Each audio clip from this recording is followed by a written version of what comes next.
तो हेडिंग दे दीजिए आप, refraction of light. So when light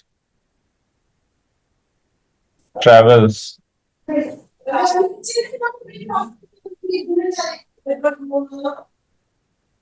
from one medium to another, from one medium to another, its speed changes. Its speed Changes.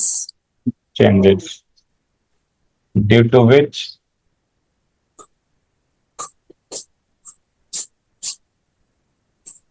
it changes its path. It changes its path. Frequency और lambda जो होगा, sorry V and lambda changes, frequency and hence color will not change.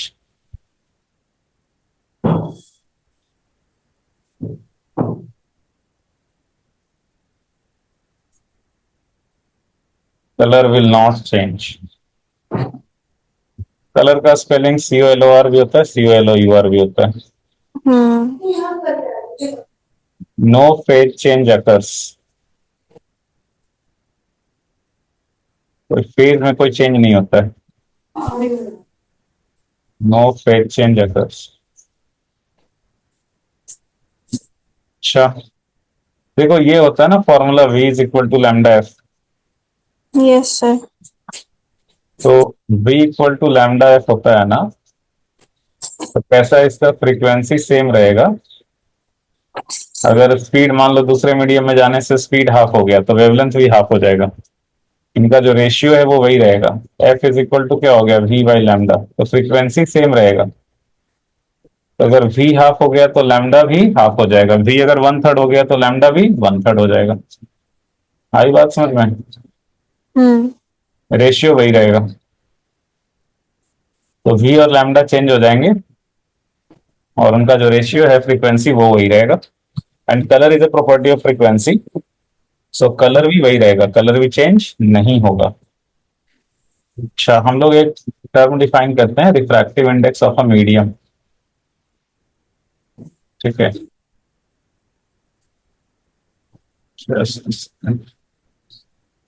Refractive index of a medium.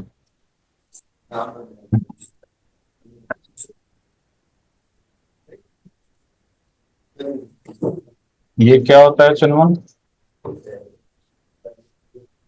Sir her medium का अलग अलग refractive index होता है, मतलब क्या होता है वो?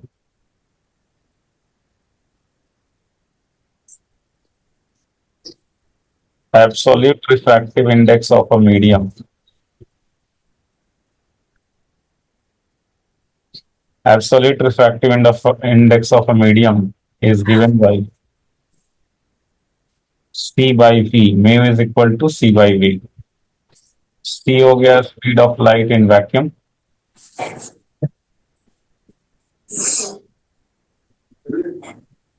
by V हो गया speed of light in the medium.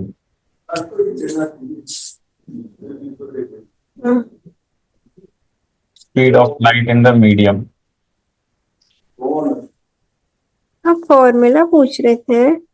हाँ, मुझे लगा आप इसकी डेफिनेशन पूछ रहे हो, तो मुझे समझ नहीं आ रहा था क्या बोला। अच्छा अच्छा। म्यू क्या होता है? C by V, speed of light in vacuum by speed of light in the medium, है ना। इसको एब्सोल्यूट रिफ्रैक्टिव इंडेक्स भी बोलते हैं। ठीक है। Yes sir. हम्म। अच्छा, इसके बाद हम लोग देखेंगे स्नेल्स लॉ। स्नेल्स लॉ क्या होता है चंदन? स्नेल्स लॉ था कि स्नेल्स लॉ वही फॉलो करता था रिफ्लेक्शन वाले रूल्स को, लेकिन रिफ्रैक्टिंग सरफेसेस के साथ। रिफ्लेक्शन वाले रूल को मतलब क्या? Angle of incidence equal to angle of refraction. हाँ। अरे भाई, जल्दी दो मम्मी पैसे। म्यू या फिर साइन हाँ, वेट कर रहा हूँ। Mu sine I equal to mu sine R. हाँ तो ये लॉ ऑफ रिफ्लेक्शन कैसे हो गया? आप बोले लॉ ऑफ रिफ्लेक्शन को ही फॉलो करता है। नहीं, उसी में से निकला था ना, तो मुझे लगा। नहीं, उसमें से कहाँ निकला है ये? कर ली। वो तो अलग हो गया, angle of incidence equal to. अच्छा, मतलब आप स्पेशल केस की बात कर रहे हो। तो चलिए ठीक है। तो यहाँ पे देखिए, all the best. All the best. Exam है क्या भाई का? हाँ, इंग्लिश का पेपर है उसका। अच्छा, तो आपने तो बहुत मजे लिए होंगे, उसे पढ़ना पड़ रहा होगा अभी। हाँ कि वो। सर, उसको उसको तो ड्यूरेशन मिलता है ना, हम लोगों को कोई ड्यूरेशन नहीं मिलता, कभी भी एग्जाम ले लेते हैं। अच्छा। तो ऑल द बेस्ट मुझे मिलना चाहिए, मैं उसे दे रही हूँ। अच्छा, ये आजादी आपने भी तो पहले उठाई हुई है ना।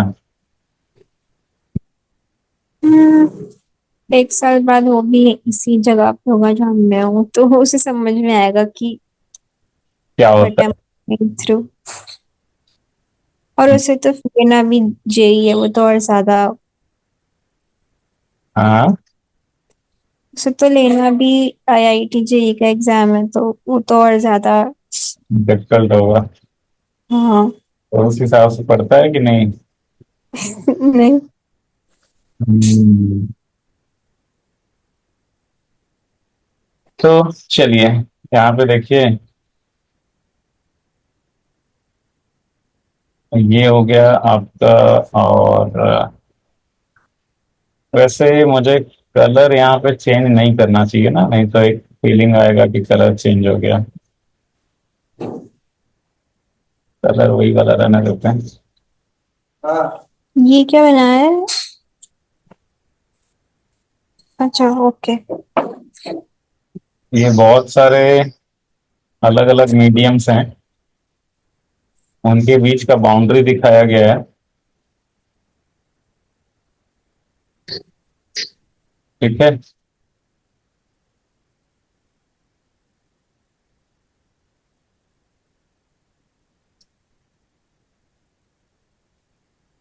तो देखिए,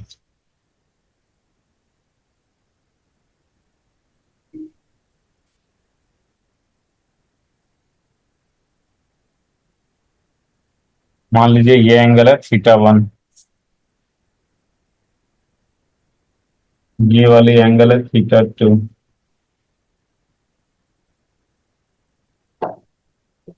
ये देखिए, ये बहुत सारा ना डिफरेंट डिफरेंट मीडियम है, सबका रिफ्रैक्टिव इंडेक्स अलग अलग है। जैसे मान लो इसका है म्यू 1, इसका है म्यू 2, इसका है म्यू 3, इसका है म्यू 4, अलग अलग मीडियम है। एंड लेट अस से इन सबका जो बाउंड्री है ये सब पैरेलल है। ये इनके बीच का जो बाउंड्रीज है, जो डिफरेंट जो बाउंड्रीज हैं, जो इंटरफेसेस हैं between two mediums, they are parallel.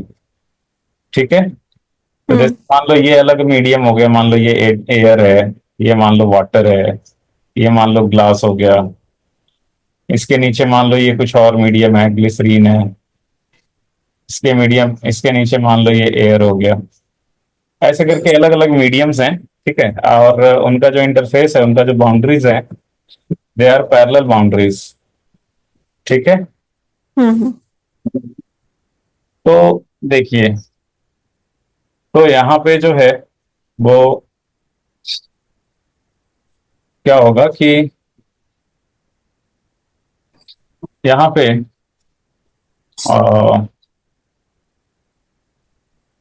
Let us से कि यहाँ पे, अच्छा ये नॉर्मल नॉर्मल दिखाया गया है सबका। ये आई थिंक तिरछा हो गया क्या ये?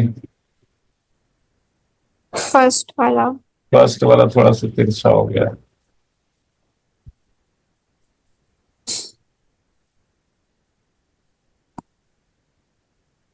अब ठीक है। तो लेट अस से ये एंगल है, एंगल ऑफ इंसिडेंस है यहाँ पे नॉर्मल के साथ थीटा 1।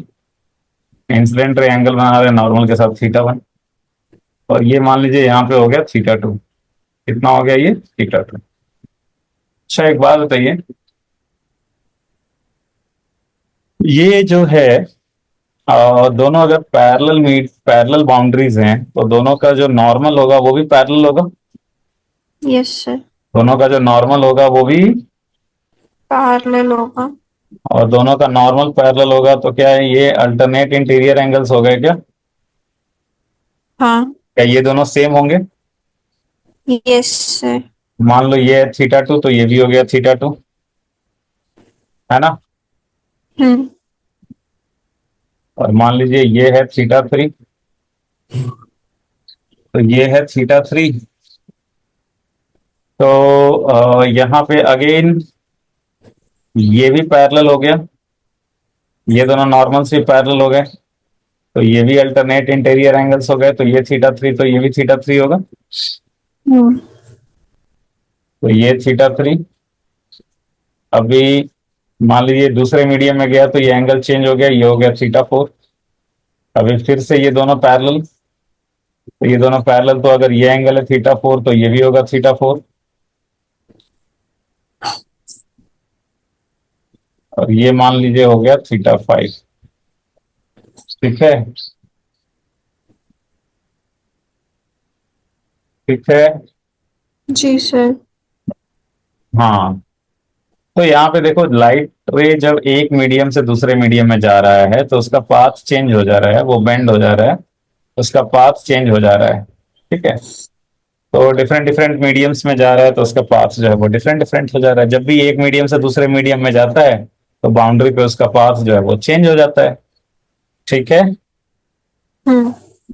तो स्नेल्स लॉ जो है वो ये कहता है कि, क्या कहता है आपको पता ही होगा।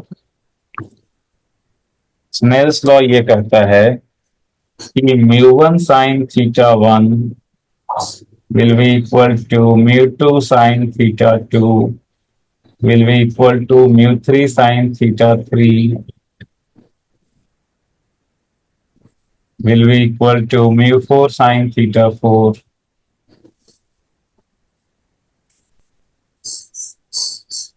will be equal to μ5 sin θ5। ठीक है ना? क्या है ये?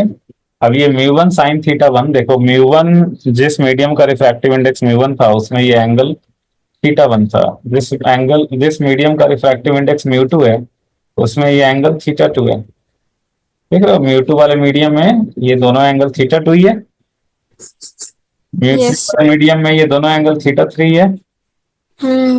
μ4 वाले मीडियम में ये दोनों एंगल θ4 ही है, और μ5 वाले मीडियम में ये एंगल θ5 है। इसका मतलब ये हुआ कि mu into sine theta will remain constant, mu into sine theta will be constant. तो ये सारे पर जो आपने 1 2 3 4 लिखे हैं सब इक्वल है। ये सभी इक्वल है ना, तो इक्वल साइन दिया तो है, μ1 sin θ1 equal to μ2 sin θ2 equal to μ3 sin θ3 is μ4 sin θ4। So basically क्या आप देख रहे हो आप कि म्यू इंटू साइन थीटा ये कांस्टेंट रहेगा, है ना चिन्मोन? Yes sir. अभी अगर इसमें से किसी दो मीडियम का रिफ्रैक्टिव इंडेक्स अगर सेम हो गया, मान लो कि μ1 और μ3 सेम हो गए, इफ μ1 इज इक्वल टू μ3 तो क्या हो जाएगा, μ1 sin θ1 इक्वल टू होता है μ3 sin θ3 ना। हम्म। अभी अगर μ1 इक्वल टू μ3 हो गया तो sin θ1 इक्वल टू क्या हो जाएगा, sin θ3, तो θ1 इज इक्वल टू क्या हो जाएगा θ3। θ1 इक्वल टू θ3 का मतलब क्या हो गया, θ1 इक्वल टू θ3 का मतलब हो गया ये दोनों रे का पैरेलल होना, ये दोनों रे का पैरेलल होना। तो अगर कोई दो मीडियम का रिफ्रैक्टिव, अगर ये मान लो सभी पैरेलल इंटरफेसेस हैं, तो डिफरेंट मीडियम्स के बीच में पैरेलल इंटरफेसेस हैं और उसमें से किसी दो मीडियम का रिफ्रैक्टिव इंडेक्स जो है वो सेम हो गया, तो उसमें ये जो दोनों रेज होंगे वो पैरेलल टू ईच अदर होंगे। ये तो दोनों रेज होंगे। जैसे मान लो ये ग्लास है और ये ग्लिसरीन है, ठीक है, तो मान लीजिए दोनों का रिफ्रैक्टिव इंडेक्स सेम है। दोनों का रिफ्रैक्टिव इंडेक्स सेम होगा तो ग्लास में जो लाइट होगी और जो ग्लिसरीन में जो लाइट होगी वो दोनों पैरेलल टू ईच अदर होंगे। Theta 1 will equal to theta 3। आई बात समझ में? जी सर। ठीक है। हम्म। तो थीटा 1 इक्वल टू थीटा 3 का मतलब क्या हो गया कि लाइट रे, दैट इज लाइट रे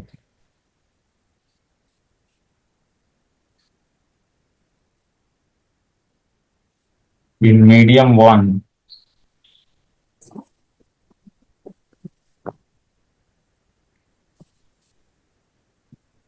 and medium 3 will be parallel। ठीक है। जी सर। तो इतना रात तक क्या पढ़ते रहते हो चिरमुन आप? सर मैंने बोला था बीच में सो गई थी मैं। अच्छा, तो बायोलॉजी याद करना पड़ता है क्या बहुत सारा? नोट्स लिख रही थी मैं, कंप्लीट थे प्रोजेक्ट के। अच्छा अच्छा अच्छा अच्छा अच्छा अच्छा। सैटरडे संडे को टाइम मिलता होगा ना आपको सेल्फ स्टडी का? हाँ बस। हाँ बस तभी मिलता है 2 दिन। हाँ। Now let us come to relative refractive index। ये Relative refractive index, ये एब्सोल्यूट वाला था ना सर? ये एब्सोल्यूट वाला था, mu is equal to C/V। ये एब्सोल्यूट वाला था, कुछ नहीं बोला रहेगा तो एब्सोल्यूट वाला ही होगा, ओके। कुछ नहीं बोला रहेगा तो एब्सोल्यूट वाला देंगे। हाँ। अच्छा, तो नेक्स्ट आ जाइए आप, रिलेटिव रिफ्रैक्टिव इंडेक्स। तो रिलेटिव में क्या होता है ना कि एक मीडियम का रिफ्रैक्टिव इंडेक्स दूसरे के रेस्पेक्ट में बताते हैं। तो जैसे refractive index of medium 2 with respect to medium 1,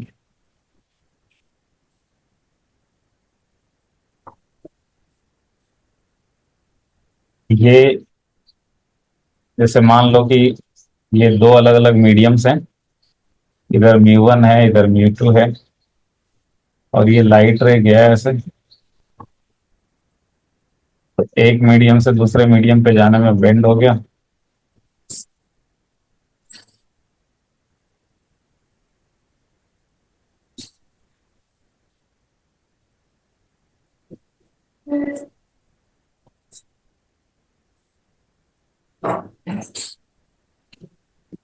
तो जो refractive index of medium 2 with respect to medium 1, ये ऐसे लिखेंगे, refractive index of medium 2 with respect to medium 1, ऐसे लिखेंगे। ठीक है, रिफ्रैक्टिव इंडेक्स ऑफ मीडियम 2 मतलब म्यू 2, और विथ रेस्पेक्ट टू 1 तो 1 को ऐसे पहले लिखेंगे। ठीक है, refractive index of medium 2 is mu 2, और विथ रेस्पेक्ट टू मीडियम 1 तो ऐसे 1 को लिखेंगे पहले। ठीक है, तो this will be equal to mu 2 by mu 1। ये कितने का इक्वल होगा? Mu 2 by mu 1। म्यू 2 को क्या लिखोगे आप? C/V2। और म्यू 1 को क्या लिखोगे? C/V1। म्यू म्यू होता है ना C/V, हम्म। तो यहाँ पे म्यू 2 और म्यू 1 क्या हो गए? Absolute refractive index. तो absolute refractive index of medium 2 क्या होगा? C/V2। C by speed of light in vacuum by speed of light in medium 2, और म्यू 1 क्या हो जाएगा? Speed of light in vacuum by speed of light in medium 1। ठीक है, yes sir. Equal to कितना हो गया? V1/V2। और V1 को क्या लिखोगे? λ1 × F। V2 को क्या लिखोगे? λ2 × F। एफ कट गया बिकॉज एफ तो सेम ही रहता है। तो देयरफॉर ये लैम्डा 1/λ2 हो गया। ठीक है, हम्म तो क्या फॉर्मूला आ गया अपना? Refractive index of medium 2 with respect to medium 1।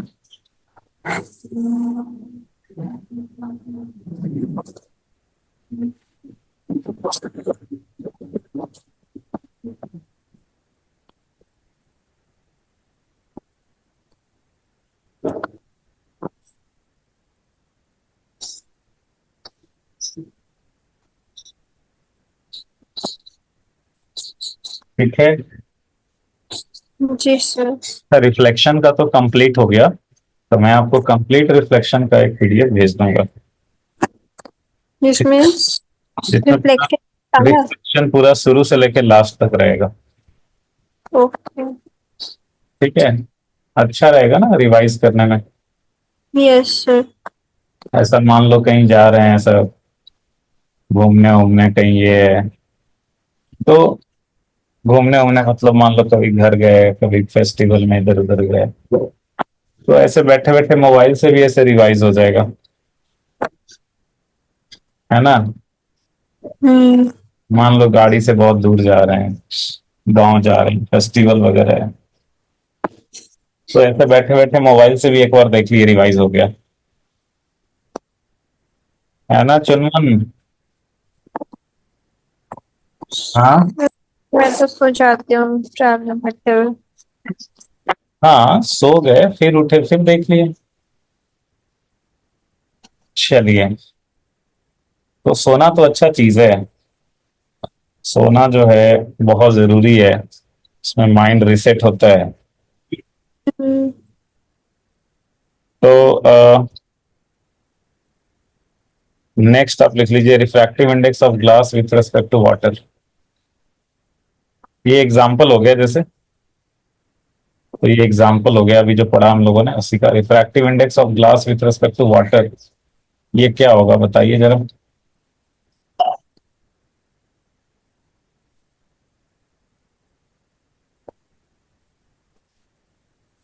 तो इसको कैसे लिखेंगे? इसको लिखेंगे रिफ्लेक्टिव इंडेक्स ऑफ ग्लास, और विथ रेस्पेक्ट टू वाटर, तो वाटर को ऐसे पहले लिखेंगे, तो ये क्या हो जाएगा? Mu glass by mu water, mu glass by mu water. और रिफ्रैक्टिव इंडेक्स ऑफ ग्लास कितना होता है? अच्छा, म्यू ग्लास मतलब हो गया C divided by speed of light in glass, और म्यू वाटर मतलब हो गया C divided by speed of light in water. और ये जो म्यू ग्लास होता है इसका वैल्यू पता है कितना होता है? नहीं सर। तो वैल्यू याद रखना है, ये होता है 3/2, और म्यू वाटर जो होता है वो होता है 4/3। ये दो चीज का वैल्यू याद रखना है। तो ये हो जाएगा कितना?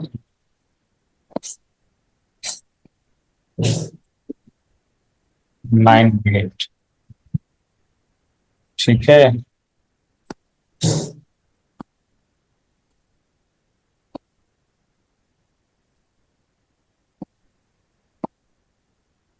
आई बात समझ में?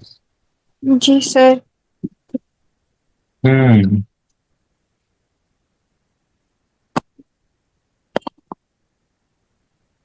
आगे बढ़े।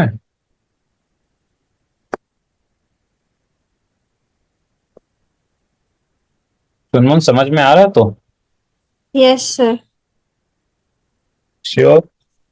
हम्म। आगे बढ़े। जी सर। तो अभी एक बात बताइए, जैसे मान लीजिए कि एक मीडियम है, कोई मान लो ग्लास ही है, ग्लास, तो different different wavelength of light के लिए, different different wavelength of light का जो स्पीड होगा एक मीडियम में जैसे ग्लास में, सेम होगा कि डिफरेंट होगा? डिफरेंट होगा। जैसे मान लीजिए रेड कलर का स्पीड ग्लास में, वायलेट कलर का स्पीड ग्लास में, सेम होगा या डिफरेंट होगा? तो अब एक ही में है। एक ही में। मतलब ऐसे लिख देता हूँ, speed of red colour of light in glass. वो तो सेम ही होगा ना जब तक मीडियम सेम है। हाँ, सेमी मीडियम की बात कर रहा हूँ, speed of red colour of light in glass तो और सेम स्पीड ऑफ होगा। Violet colour of light in glass, दोनों सेम या डिफरेंट? डिफरेंट है। हाँ, ग्लास ग्लास में ही सेमी मीडियम।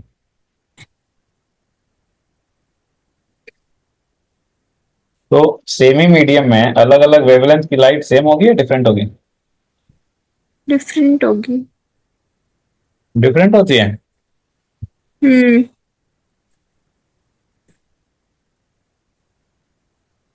जैसे कोई एग्जांपल दे सकते हो आप? सर एग्जाम्पल तो नहीं पता, लेकिन लेकिन वेवलेंथ अलग है ना दोनों लाइट्स की, तो स्पीड भी तो अलग होनी चाहिए।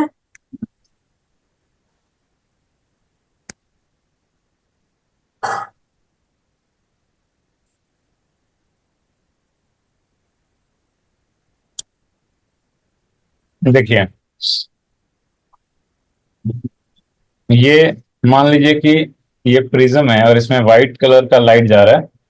व्हाइट कलर ऑफ लाइट में क्या होता है, बहुत सारे कलर्स होते हैं। हम्म। VIBGYOR, violet, violet, indigo, blue, green, yellow, orange, red. Indigo और ब्लू को क्या होता है, नॉर्मल ह्यूमन आई डिस्टिंग्विश नहीं कर सकता है, नहीं कर पाता है इंडिगो कलर और ब्लू कलर को। तो ये मान लीजिए प्रिज्म है,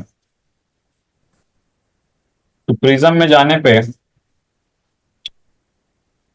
ये डिफरेंट डिफरेंट पार्ट्स में स्प्लिट हो जाता है कि नहीं? जी सर। क्यों स्प्लिट हो जाता है? क्योंकि अलग अलग वेवलेंथ की जो स्पीड है वो डिफरेंट डिफरेंट होगी, तो सबका पाथ अलग अलग हो जाता है। आई बात समझ में? हम्म। डिफरेंट वेवलेंथ का स्पीड जो है वो ग्लास में डिफरेंट डिफरेंट हो जाएगा, तो डिफरेंट वेवलेंथ का पाथ भी अलग अलग डिफरेंट। हो जाएगा, है ना? Yes sir.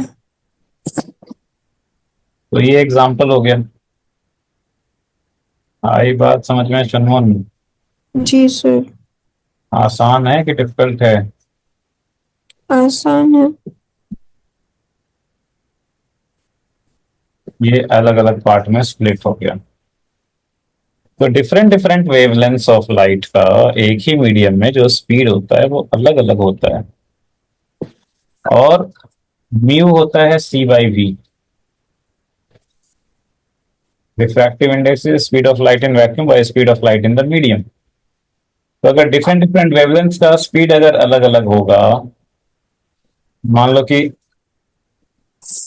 वायलेट का स्पीड ग्लास में कुछ और है और रेड का जो स्पीड है ग्लास में वो कुछ और है, ग्रीन का स्पीड ग्लास में कुछ और है, तो अगर स्पीड अलग अलग तो रिफ्रैक्टिव इंडेक्स भी अलग अलग। तो therefore refractive index of violet, तो ग्लास का रिफ्रैक्टिव इंडेक्स वायलेट कलर के लिए अलग होगा, ग्लास का रिफ्रैक्टिव इंडेक्स येलो कलर के लिए अलग होगा, ग्लास का रिफ्रैक्टिव इंडेक्स ब्लू के लिए अलग होगा, बिकॉज रेड, येलो, ब्लू सबकी जो स्पीड है ग्लास में वो अलग अलग है ना? जी सर। तो डिफरेंट डिफरेंट वेवलेंथ्स का जो स्पीड होगा इन द सेम मीडियम वो अलग अलग होगा। So speed of red colour of light in glass और speed of violet colour of light in glass, they will not be equal,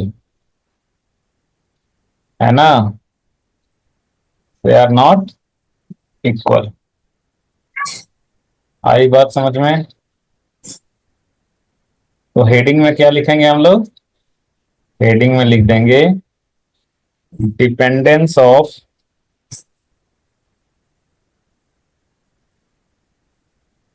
refractive index of a medium on wavelength. Refractive index of a medium जो है वो wavelength पे depend करेगा कि भाई कौन से वेवलेंथ के लिए अलग रिफ्रैक्टिव इंडेक्स कितना। ठीक है, अलग अलग वेवलेंथ के लिए सेम ही मीडियम का रिफ्रैक्टिव इंडेक्स अलग अलग होगा।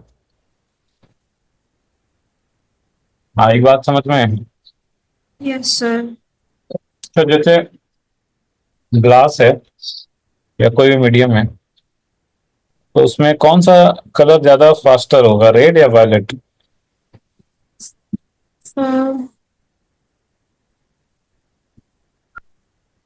Violet.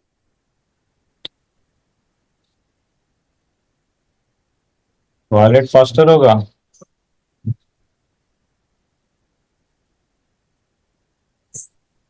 Red is faster than violet. Red is faster than violet. तो अगर मैं रेड के लिए रिफ्रैक्टिव इंडेक्स लिखूंगा, refractive index for red colour, तो that will be C divided by speed of red colour. Sir लेकिन वायलेट की wavelength ज्यादा फास्ट होती है ना? हाँ, नहीं, red is faster than violet. ठीक है, speed of red is greater than speed of violet. Wavelength red की ज्यादा होती है ना वायलेट से? हाँ, एक सेकंड। क्या? वेवलेंथ वेवलेंथ तो रेड की ज्यादा होती है। वेवलेंथ रेड की होती है ज्यादा। तो मुझे ज्यादा टाइम भी लगना चाहिए डिस्टेंस कवर करने के लिए। हाँ, उससे ज्यादा टाइम नहीं लगना चाहिए डिस्टेंस कवर करने के लिए अपनी वेवलेंथ का। चुनमुन, फ्रीक्वेंसी तो सेम है ना।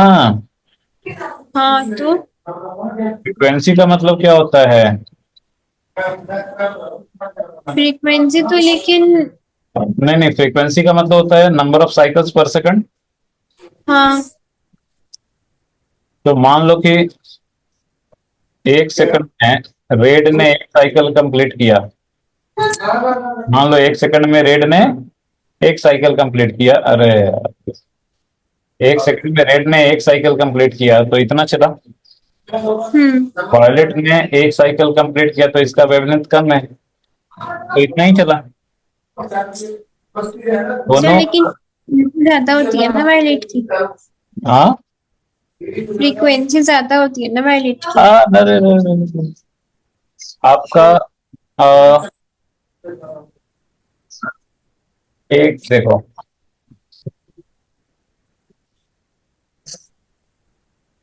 हाँ, फ्रीक्वेंसी ज्यादा होती है, राइट। तो आपका बात तो सही है। तो देखो, ऐसे ये कॉम्प्लेक्स चीज है, ऐसे डायरेक्टली नहीं बोल पाएंगे, मतलब एक्सपेरिमेंटल ही आप फिलहाल तो बोल पाओगे। ठीक है। हम्म। हम्म। तो ऐसे देखो, कंफ्यूजन होता है ना, बार बार आपको भी कंफ्यूजन होगा कौन सा फास्टर, किसका म्यू ज्यादा, किसका म्यू कम। तो ये सेंटेंस याद रखना, यहां से सब कुछ आ जाएगा। Red is faster than violet. Okay.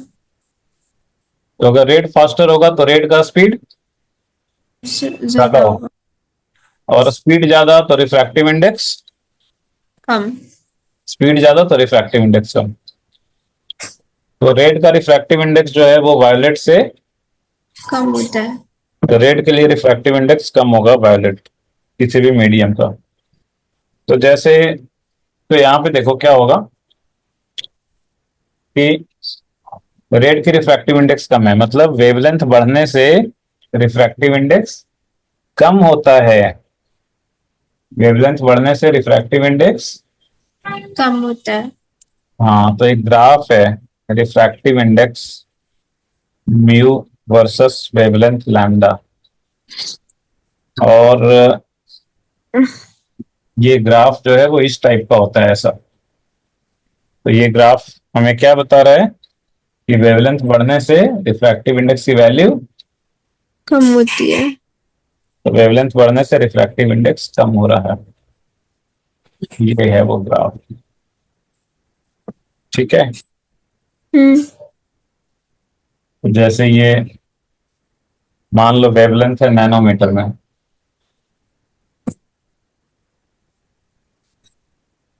तो नैनोमीटर में है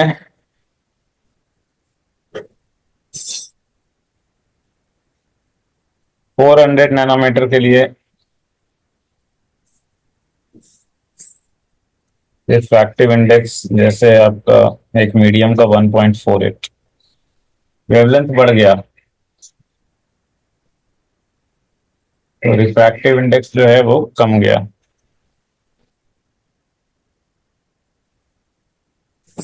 वेवलेंथ और बढ़ गया तो रिफ्रैक्टिव इंडेक्स और कम हो गया।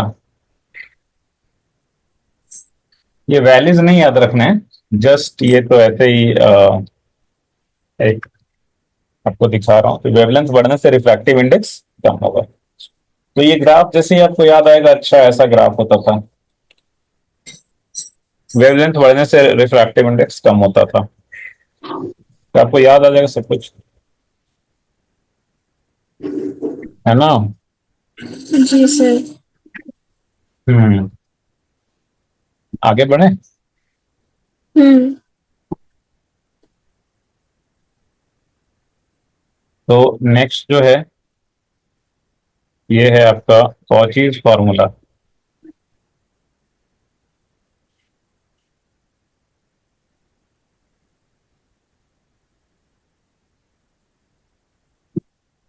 कॉचीज फॉर्मूला क्या है?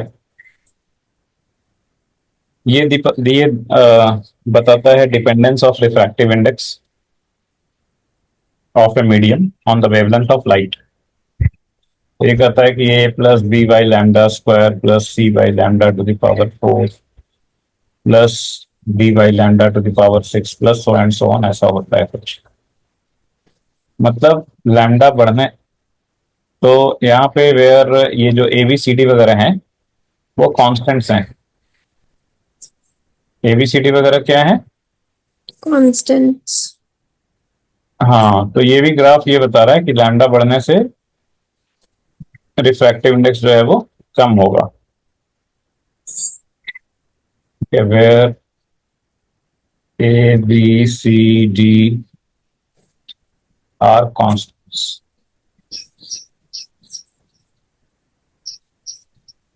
तो एक्चुअली इतना सारा टर्म लेने का जरूरत नहीं है, जनरली जो है हम लोग दो टर्म ही लेंगे।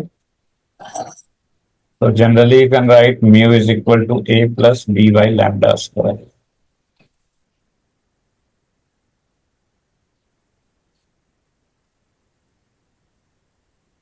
ठीक है। जी सर। हायर ऑर्डर टर्म्स जो है वो हम लोग नेग्लेक्ट कर सकते हैं। Higher order terms can be neglected.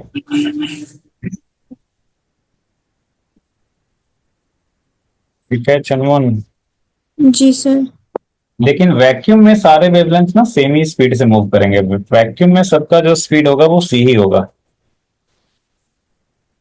In vacuum all the radiations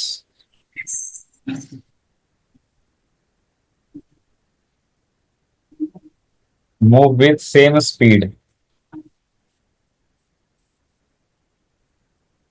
or you can say same velocity.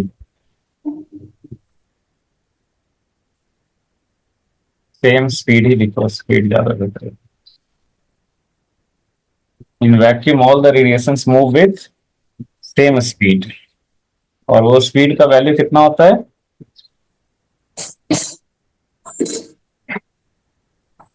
This is nearly 3 × 10⁻⁸ metre पर सेकंड, और इसका जो वैल्यू होता है वो आपका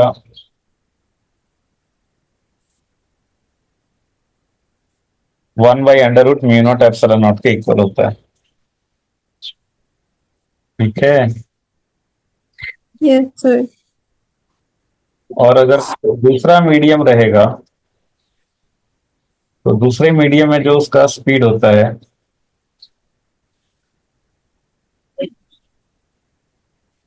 वो क्या होगा? v is equal to 1/√μ epsilon. Where mu क्या है? ये वही वाला म्यू है जो आपने पहले सुना हुआ है। म्यू होता है permeability of the medium.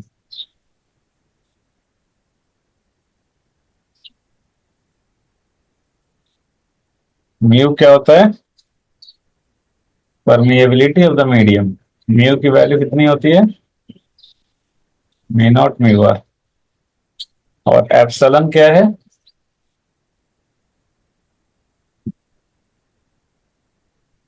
Permittivity of the medium. Permittivity mu epsilon. Permittivity का स्पेलिंग क्या होता है चलिए? सही लिखा क्या?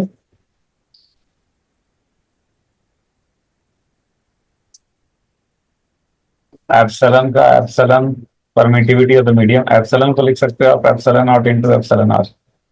एप्सिलॉन आर क्या होता है? Relative permittivity.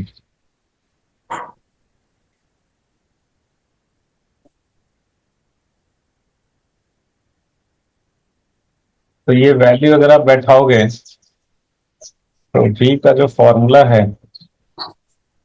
Under root mu into epsilon, ये फॉर्मूला बन जाएगा अंडर रूट म्यू की जगह mu naught into mu R. Mu की जगह क्या आ जाएगा? और एप्सिलॉन की जगह पे epsilon naught into epsilon R. तो ये कितना हो गया?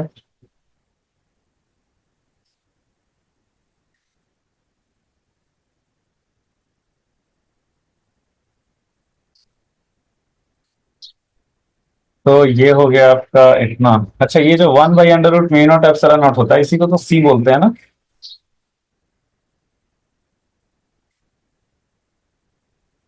तो कहां तक थे आप लास्ट?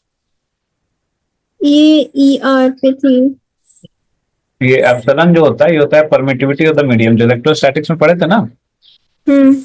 परमिटिविटी कूलम्स लॉ में। Yes sir. E is equal to Q1, मतलब इलेक्ट्रोस्टैटिक फोर्स Q1 Q2/4 पाई। वो कोई दूसरा मीडियम रहेगा तो Q1 पे जो नेट फोर्स लगेगा epsilon into R square. Epsilon को बोलते हैं परमिटिविटी ऑफ द मीडियम। हम्म। यहाँ से एप्सिलॉन को लिखते थे like epsilon naught into epsilon R, है ना? तो एप्सिलॉन को लिखते हैं epsilon naught into epsilon R. Epsilon R को बोलते हैं relative permittivity of the medium. तो अगर ये वैल्यूज बैठा दें लाइक म्यू के जगह पे म्यू नॉट म्यू आर है relative permeability of the medium, तो अगर ये वैल्यूज बैठा दें v इज इक्वल टू था अंडर रूट 1/μ एप्सिलॉन। v क्या है? Speed of light right in the any medium. Other medium. ठीक है, तो वहां पे म्यू जो हो गया वो हो गया permeability of that medium. Epsilon जो हो गया वो हो गया परमिटिविटी ऑफ दैट मीडियम। तो म्यू को लिख सकते हैं mu naught into mu are. Epsilon को लिख सकते हैं epsilon naught into epsilon R. तो अगर ये फॉर्मूला में वैल्यू बैठाएंगे तो म्यू के जगह पे mu naught mu are, epsilon के जगह एप्सिलॉन नॉट एप्सिलॉन आर। तो ये म्यू नॉट एप्सिलॉन नॉट को एक साथ लिख दिया, म्यू आर एप्सिलॉन आर को अलग अलग लिखा। अभी ये जो है 1/√μ नॉट एप्सिलॉन नॉट, इसको सी बोल सकते हैं, ये सी के इक्वल होता है। तो ये इतना आ गया ना, v is equal to C by this, yes sir. है ना? हम्म। अच्छा, तो देयरफॉर ये बताइए कि देयरफॉर जो under root mu are epsilon R है ये is equal to C by V हो गया ना? देखो क्रॉस मल्टीप्लीकेशन ये वाला और ये वाला, under root mu are epsilon r is equal to क्या हो गया? C by V. लेकिन सी बाई वी तो रिफ्रैक्टिव इंडेक्स होता है। Yes sir. हाँ, but we know that C by V is refractive index of the medium, absolute refractive index, right? Simply refractive index भी बोला तो वही होता है। इसका मतलब ये रिफ्रैक्टिव इंडेक्स के लिए RI लिखेंगे नहीं तो कंफ्यूजन हो जाएगा। तो देखो इसका मतलब क्या हुआ कि refractive index is equal to C by V is equal to under root mu are epsilon R हो गया ना, जी सर। है ना? हम्म। हम्म तो रिफ्रैक्टिव इंडेक्स कितना आ गया? Under root mu are epsilon R. ठीक है। हम्म। अभी देखो, अभी अभी आपने एक चीज पढ़ा था कि जो रिफ्रैक्टिव इंडेक्स होती है वो फ्रीक्वेंसी पे डिपेंड, मतलब रिफ्रैक्टिव इंडेक्स अलग अलग वेवलेंथ के लिए अलग अलग होता है, ऐसा पढ़ा था आपने, है ना? तो वेवलेंथ पे वो रिफ्रैक्टिव इंडेक्स डिपेंड करता है, फ्रीक्वेंसी पे डिपेंड करता है। जैसे वायलेट के लिए ग्लास का रिफ्रैक्टिव इंडेक्स कुछ और होगा, रेड के लिए कुछ और होगा। अभी अभी आपने पढ़ा, है ना? हम्म। और अभी आप ये पढ़ रहे हो कि रिफ्रैक्टिव इंडेक्स जो होता है वो under root mu are epsilon R होता है। तो देखो होता क्या है कि डिफरेंट डिफरेंट फ्रीक्वेंसी के लिए जो एप्सिलॉन आर होता है वो अलग अलग होता है। म्यू आर जो होता है वो सारे फ्रीक्वेंसीज के लिए सेम होता है। तो अलग अलग फ्रीक्वेंसी के लिए एक मीडियम का जो म्यू आर होगा वो सेम ही होगा, लेकिन एप्सिलॉन आर जो होगा वो सेम ही मीडियम का अलग अलग फ्रीक्वेंसी के लिए डिफरेंट होगा। तो अगर एप्सिलॉन आर डिफरेंट होगा तो एक इसमें एक वैल्यू जो है वो फ्रीक्वेंसी पे डिपेंड नहीं कर रहा है, और दूसरा जो वैल्यू है फ्रीक्वेंसी पे डिपेंड कर रहा है। तो देयरफॉर ये जो पूरा टर्म है ये फ्रीक्वेंसी पे डिपेंड नहीं करेगा। करेगा ना। एक टर्म डिपेंड नहीं कर रहा है, दूसरा टर्म फ्रीक्वेंसी पे डिपेंड कर रहा है। तो ये वाला टर्म करेगा कि नहीं करेगा? करना चाहिए। करेगा ना। हाँ, तो इसीलिए रिफ्रैक्टिव इंडेक्स जो होता है वो फ्रीक्वेंसी अलग अलग फ्रीक्वेंसी के लिए रिफ्रैक्टिव इंडेक्स अलग अलग होता है। ठीक है। हम्म। ये वाला चीज नहीं पढ़े थे ना आप? कौन सी ये वाली? ये जो अभी बताया। नहीं, ये नहीं बताया था। तो ये लिख लीजिए आप, epsilon R varies with frequency.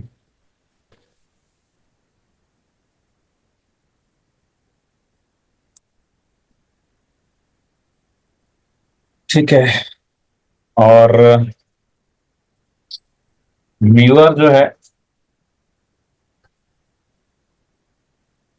Of a medium does not vary with frequency. That means mu r of a medium is same for every frequency. Mu r does not vary with frequency. Therefore, ये under root mu are epsilon R जो होगा this will varies with frequency, है ना? तो under root mu are epsilon R जो होता है ये क्या होता है? रिफ्रैक्टिव इंडेक्स होता है। So refractive index of a medium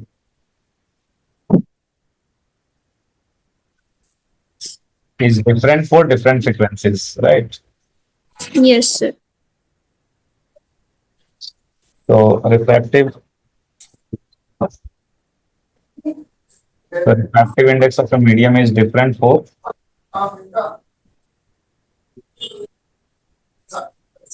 different frequencies. Okay. Hmm. So refractive index of a medium is different for different frequency.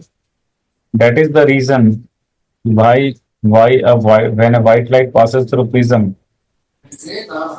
तो उनकी जो स्पीड है वो अलग अलग हो जाती है अलग अलग फ्रीक्वेंसी के लिए, और वो डिफरेंट डिफरेंट पाथ्स में वो बेंड कर जाते हैं, है ना चुनमुन? जी sir.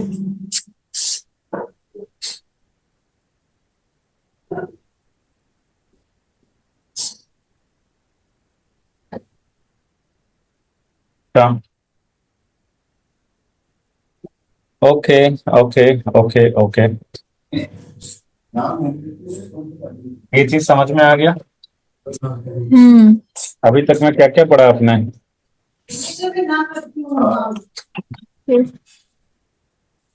Absolute refractive index, relative refractive index, हम्म और क्या पढ़े?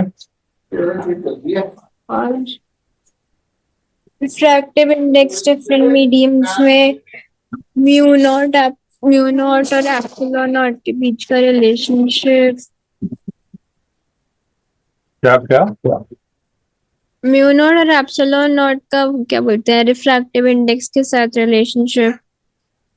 कैसे वैल्यू करता है? एक ये भी पढ़ा ना हमने, mu is equal to C by V. तो और हाँ, ये वही तो हो गया ना, एब्सोल्यूट रिफ्रैक्टिव इंडेक्स। हम्म। फिर आपका ये वाला रिलेटिव वाला जो था वो था म्यू टू ये, by mu V with two. है ना? एक ये भी था ना। Yes sir. हम्म। ओके, तो अब जो है वो देखने का वक्त आ गया, image formation due to refraction, है ना।